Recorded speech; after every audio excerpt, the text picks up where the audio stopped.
Hello बच्चों, कैसे हैं आप लोग। मैं आशा करता हूँ आप लोग बहुत ही अच्छे होंगे। बच्चों, पिछली क्लास में हम लोगों ने रदरफोर्ड के परमाणु मॉडल की कमियां,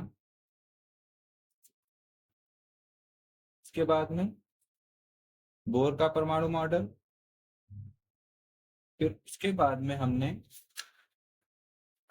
न्यूट्रॉन, के बाद में हमने न्यूट्रॉन, फिर विभिन्न कक्षाओं में इलेक्ट्रॉनों का वितरण किस प्रकार होता है, ये बातें जानी।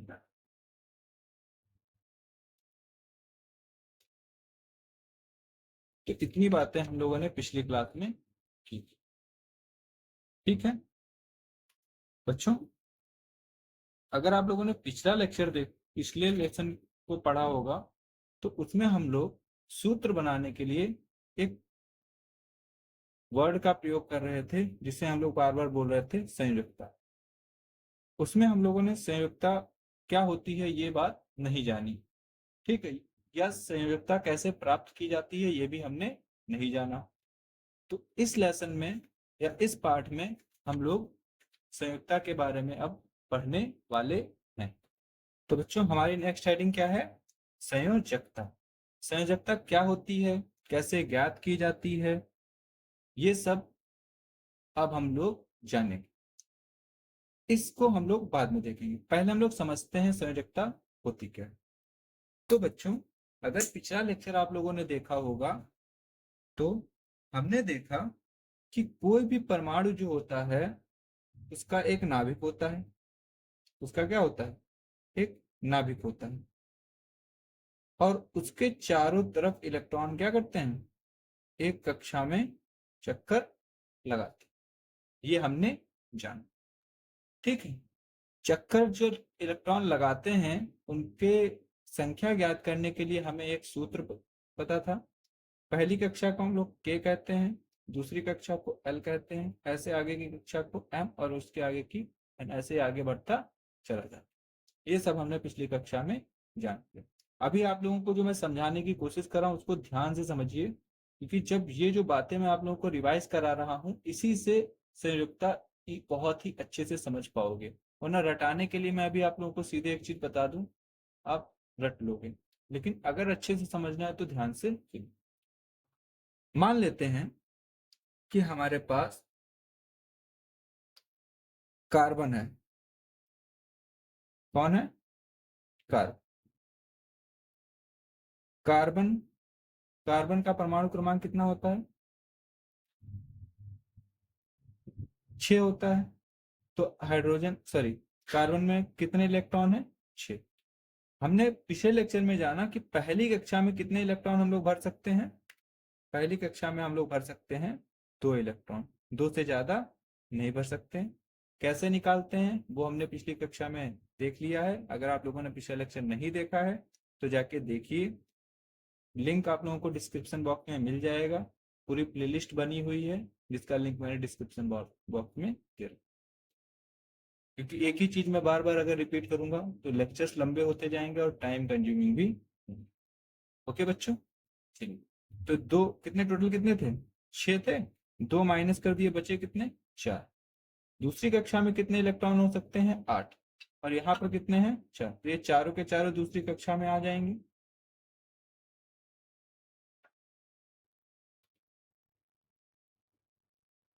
ठीक, चारों के चारों हमारे दूसरी कक्षा में आ गए।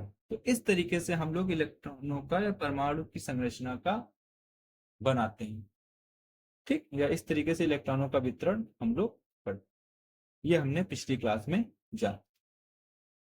लेकिन ये बात हम लोग क्यों जान रहे हैं वो आगे आप लोगों को समझ में आए। बच्चों, जो बोर और बरी थे उन्होंने कुछ रूल्स बताए थे हम लोगों को, जिसमें एक रूल था कि कोई भी परमाणु जो होता है वो अपनी अंतिम कक्षा में, आखिरी कक्षा में कितने इलेक्ट्रॉन रख सकता है? 8। कितने इलेक्ट्रॉन रख सकता है? 8। तो इसकी आखिरी कक्षा में कितने इलेक्ट्रॉन? 4 ही है। चाहिए इसको कितने? 8। ठीक है, तो कितने कम है इसके पास? 4। अब ये परमाणु अपनी कक्षा को पूरा अगर करना चाहता है तो क्या करेगा? किसी से 4 इलेक्ट्रॉन लेगा, हाँ ठीक है, क्या करेगा? किसी से 4 इलेक्ट्रॉन लेगा। अब ये इलेक्ट्रॉन किससे लेगा? या तो अपने ही तत्व से या फिर किसी दूसरे तत्व से लेगा, जिससे इसकी कक्षा में 8 इलेक्ट्रॉन हो जाएंगे। ठीक, और इसका जो ये वाला सर्किल है पूरा हो जाएगा, और इसे हम लोग कहते हैं अष्टक। क्या बोलते हैं? अष्टक। अष्टक मतलब जिस आखिरी कक्षा को हम लोग अष्टक बोलते हैं, क्योंकि उसमें हम लोग मैक्सिमम कितने इलेक्ट्रॉन रख सकते हैं? 8, इसलिए उसे क्या बोला जाता है? अष्टक। ठीक, और हर तत्व ये चाहता है कि उसकी आखिरी कक्षा में कितने इलेक्ट्रॉन हो? 8 हो। तो इसी वजह से वो क्या करना चाहता है? अपनी कक्षा को पूरा करना चाहता है। तो किसी भी तत्व की जो आखिरी कक्षा होती है उसमें जितने इलेक्ट्रॉन की कमी होती है, जितने इलेक्ट्रॉन की कमी होती है, वही कहलाती है उसकी संयोजकता। ठीक, वही क्या कहलाती है? उसकी संयोजकता। जैसे कि ये क्या है हमारा, इसका नाम क्या है? कार्बन। अब कार्बन की आखिरी कक्षा में कितने इलेक्ट्रॉन है? 4। और इसके पास, इसको अपना अष्टक पूरा करने के लिए कितने इलेक्ट्रॉन चाहिए? 4 और चाहिए। तो इसकी संयोजकता कितनी हो गई? 4। बात समझ में आई? फिर से मैं समझा देता हूँ, रिपीट करता हूँ। किसी कोई भी तत्व क्या चाहता है? उसकी अंतिम कक्षा में कितने इलेक्ट्रॉन हो? 8। और जितने इलेक्ट्रॉन कम होते हैं 8 को पूरा करने में, उन्हीं वही उसकी क्या कहलाती है? उस तत्व की संयोजकता। जैसे कि कार्बन की संयोजकता कितनी हो गई? बस समझ में? ऐसे चलो दूसरा एग्जांपल ले लेते हैं। ठीक, दूसरा एग्जांपल हमारा क्या है? मान लेते हैं हमारे पास कार्बन, ऑक्सीजन ले। ऑक्सीजन, ऑक्सीजन का बेटा परमाणु क्रमांक कितना होता है? 8। 1, 2, 2 में ही आ जाएंगे। पहले कक्षा में कितने इलेक्ट्रॉन रखना चाहता है तत्व? तो सॉरी, पहली कक्षा में कितने इलेक्ट्रॉन हो सकते हैं? 2। उसके बाद वाली कक्षा में 8। 8 में से 2 तो हमने भर दिए हैं, बचे कितने? 6। तो 6 6 किस में आ जाएंगे? अगली वाली कक्षा में, क्योंकि अगली वाली कक्षा में मैक्सिमम कितने इलेक्ट्रॉन हो सकते हैं? 8। तो 6 तो 8 से कम ही है ना, तो 6 6 इसमें आ जाएंगे। ठीक है, अब इसकी इस वाली कक्षा में जो आखिरी कक्षा है इसमें कितने इलेक्ट्रॉन है? 6। इसको अपना अष्टक कंप्लीट करने के लिए कितने इलेक्ट्रॉन और चाहिए? 2। 2 इलेक्ट्रॉन चाहिए ना किसी दूसरे से, तो इसकी संयोजकता बेटा कितनी हो गई? इसकी संयोजकता हो गई 2। इसकी कितनी थी? इसकी संयोजकता थी, शॉर्ट में लिख दे रहा हूँ, संयोजकता 4। ठीक, तो अब आप लोगों को मेरे हिसाब से समझ में आ गया होगा कि संयोजकता क्या हो। ठीक है, बात समझ में आ गई? वेरी। अब हम इन लोग इस डेफिनेशन को पढ़ लेते हैं। डेफिनेशन क्या लिखी हुई है? परमाणु की बाह्यतम कक्ष में इलेक्ट्रॉनों के अष्टक बनाने के लिए जितनी संख्या में इलेक्ट्रॉन की साझेदारी या स्थानांतरण होता है, देखो मैंने यही बताया, अष्टक। अष्टक बनाना मतलब 8 इलेक्ट्रॉनों को रखना, 8 इलेक्ट्रॉनों को रखना। उसके लिए जितनी संख्या में इलेक्ट्रॉन की साझेदारी या स्थानांतरण, मतलब आपस में अभी आगे ये चीजें आप लोग आगे पढ़ेंगे, अभी संयोजकता के बारे में जानेंगे, या स्थानांतरण होता है, वही उस तत्व की क्या कहलाती है? संयोजन, संयोजकता शक्ति अर्थात संयोजकता। अब मैं आशा करता हूं आप लोगों को संयोजकता बहुत ही अच्छे से समझ में आ गई। वैसे अब आप लोगों के दिमाग में एक प्रश्न उठना चाहिए, सर हाइड्रोजन, हीलियम ले लेते हैं। हीलियम, ये हीलियम का नाभिक है। ठीक, और हीलियम क्या होता है? हीलियम की तो अंतिम कक्षा में 2 ही इलेक्ट्रॉन होते हैं, तो ये 8 कैसे बनाएगा? तो बच्चों, हीलियम एक ऐसा तत्व है जो अपनी कक्षा को केवल 2 इलेक्ट्रॉनों से कंप्लीट रखता है। ठीक, मतलब हीलियम की अंतिम कक्षा में कितने इलेक्ट्रॉन होने चाहिए? सिर्फ 2। ऐसे ही हाइड्रोजन होता है, और हाइड्रोजन चाहता है कि वो सिर्फ हीलियम की बराबरी कर ले। मतलब हाइड्रोजन क्या चाहता है? कि उसकी अंतिम कक्षा में सिर्फ कितने इलेक्ट्रॉन आ जाए? 2। इसके पास सिर्फ एक इलेक्ट्रॉन होता है, ठीक, और ये चाहता कितने हैं, सिर्फ दो। किसकी बराबरी करना चाहता है, हीलियम की, ऐसे आप लोग याद रख सकते हैं, ठीक। हाइड्रोजन सिर्फ किसकी बराबरी करना चाहता है, हीलियम की। इसके पास कितने इलेक्ट्रॉन होते हैं, एक। तो ये कितने और इलेक्ट्रॉन चाहता है, कितने इलेक्ट्रॉन और चाहता है, एक और चाहेगा, तभी तो बराबर हो जा पाएगा हीलियम के। तो इसकी संयोजकता बेटा कितनी हो जाएगी, एक। और हीलियम की संयोजकता कितनी होती है, क्योंकि इसके पास ये अपने आप में संतुष्ट है कि मुझे कोई दुनिया से मोह माया नहीं है, मुझे 8 इलेक्ट्रॉन नहीं चाहिए, मुझे अष्टक नहीं कंप्लीट करना, मेरे पास दो है, मैं इसी में संतुष्ट हूं। तो इसलिए इसकी संयोजकता कितनी हो जाएगी, 6। ठीक है, बात समझ में आ गई। ठीक, हाइड्रोजन और हीलियम दो ऐसे तत्व होते हैं, ठीक है। हीलियम अपने अंतिम कक्षा में 2 इलेक्ट्रॉन उसके होते हैं, और हाइड्रोजन इसके में एक होता है, और ये सिर्फ हीलियम की बराबरी करना चाहता है, इसलिए इसको और कितने इलेक्ट्रॉन चाहिए होते हैं, एक। तो इसकी संयोजकता कितनी रहती है। बाकी सबकी आप लोग उसी तरीके से ज्ञात करेंगे। समझ में आ गई बात, चलिए। अगर इतनी बात समझ में आ गई है तो इसी के साथ हम लोगों ने संयोजकता को बहुत ही अच्छे से समझ ली। अब हमारी आप लोगों के पास एनसीईआरटी की बुक होगी, अगर नहीं है तो फोन में डाउनलोड कर लीजिए, ठीक। उसमें एक टेबल दी हुई है 4.1, इसमें 18 तत्वों के संयुक्ताएं दी हुई हैं, 18 तत्वों की संयुक्ताएं दी हुई हैं, ठीक है। और 18 तत्वों की संयुक्ताएं दी हुई हैं, तो आप लोग उन 18 तत्वों की संयुक्ता ज्ञात करने की कोशिश करेंगे, ठीक है। और वो कैसे कर पाएंगे, इस मेथड से, ठीक है। क्या हमने जो फॉर्मूला पढ़ा था 2n², उससे आप लोगों को पता चलेगा, ठीक है।